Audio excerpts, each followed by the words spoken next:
Hey, happy, beautiful, amazing day. Dr. Bob Rakowski here out of Houston, Texas, April 10 of 2020. New emerging information on this SARS-CoV-2 epidemic or maybe pandemic.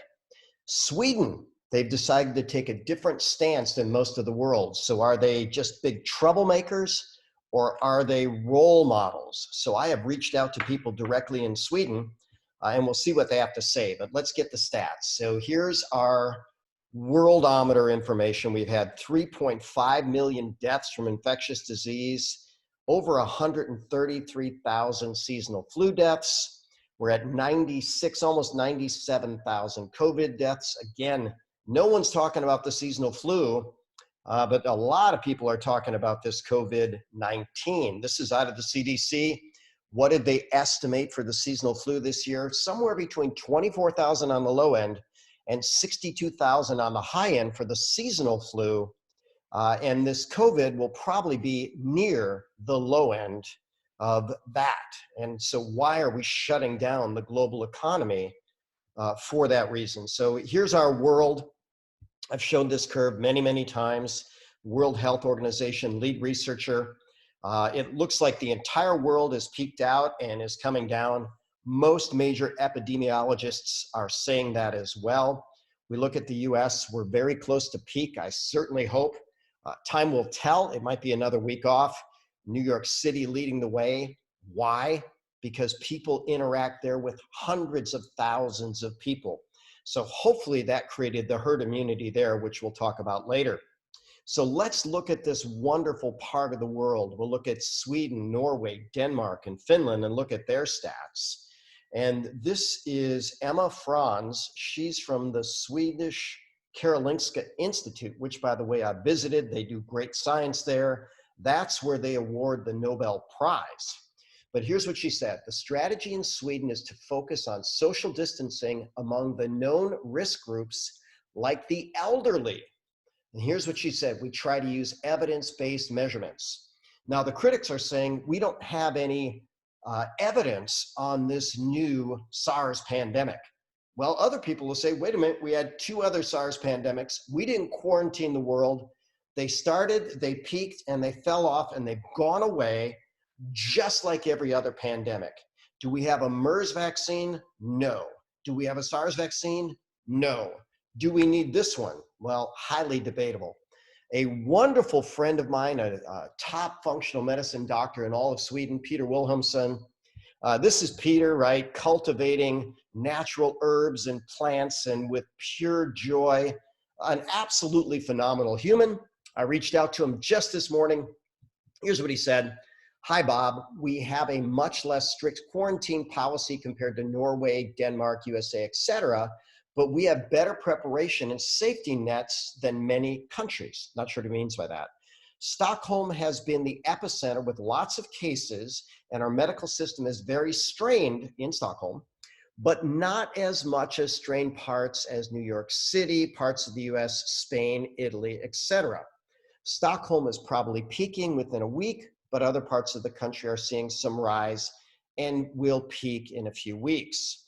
We are balancing voluntary quarantining with less stress on the private sector and jobs.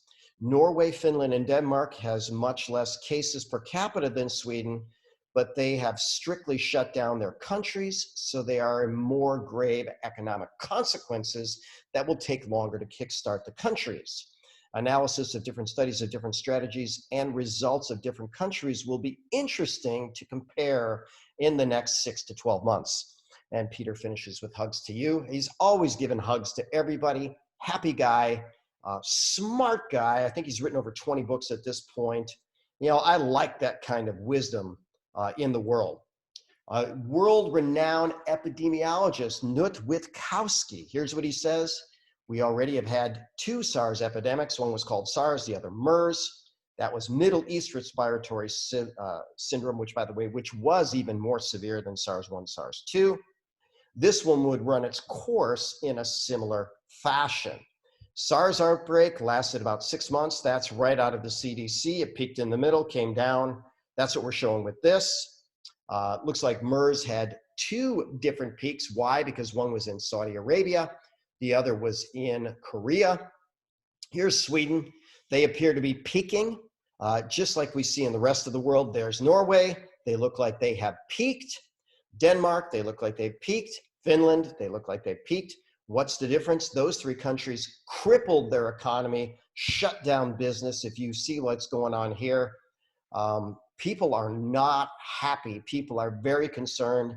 Government $2 trillion bailout because they quarantined everybody. I don't know if that makes sense.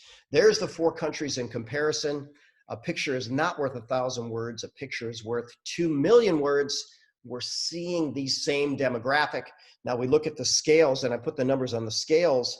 Sweden has twice the population of Norway, twice the population of Denmark, twice the population of Finland. And so we see their scale is 2x in the case of Norway, not even 2x in the case of Denmark, and maybe 2.5x in the level of Finland. But in the end, will we have the same amount of cases per population?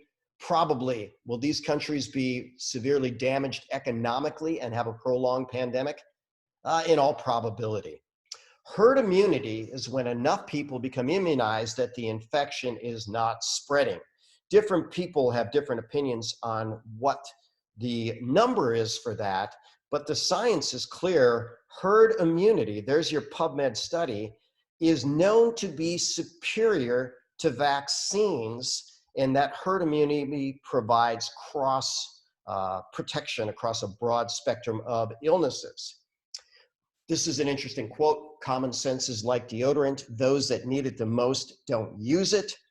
I'm going to ask us to try to hold the people in charge to a common sense standard. I don't know who's using it. I haven't seen many people getting on TV. I see people pushing fear buttons, panic buttons, fear mongering. Fear is the most dangerous virus in the history of the world. So let's use a little common sense today. Let's make the world better. Let's make healthy choices. I'm Dr. Bob Rakowski, absolutely knowing that we can all be happy, healthy, and successful.